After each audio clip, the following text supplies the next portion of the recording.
Let's take a look at how we can use PhotoDirector 5 to turn photographs from this to this, or this to an evening shot, or this sunset to something more dramatic.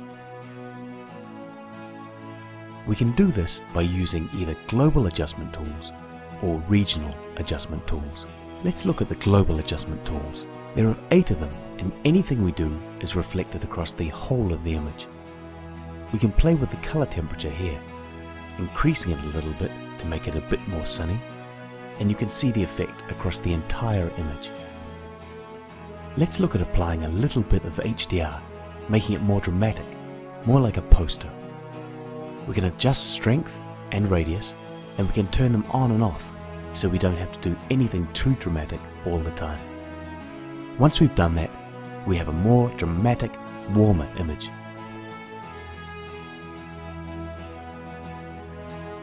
If we want to do something more subtle, we can use the regional adjustment tools. This allows us to manipulate only parts of the image. So let's start with a new image and try to turn it from a winter theme to an autumn theme.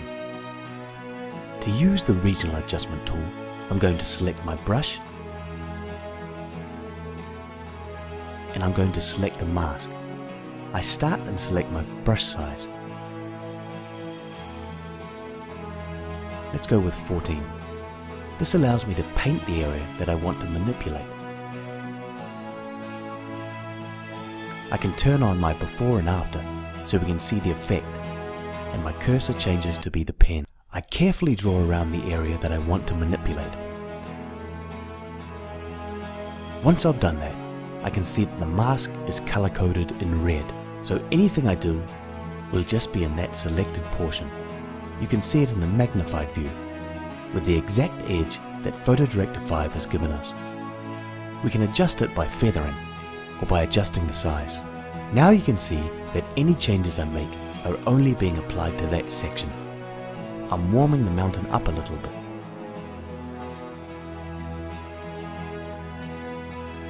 And as we move further down the selection, we may want to put a little more detail in to make it stand out, so we can adjust some of the parameters here.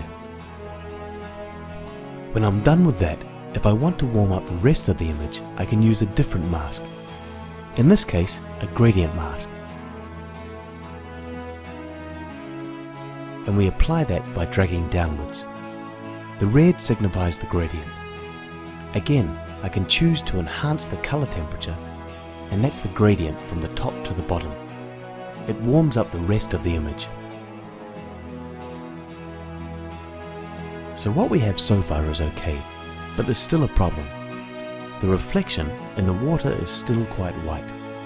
So let's use a new mask, but this time let's go from the bottom to the top and just warm it up with the color temperature again, just a fraction, to give the image a bit more realism in the reflection. That's basically all we really need to do. But now, just for fun, maybe we can put a third mask in, running from right to left, and this will allow us to put a little sunlight coming from the right hand side. So we go down to brightness, but not too much, just a little bit is all you need for these subtle effects. So by using these two tools, we went from this to this, a completely different image, and that's PhotoDirector 5.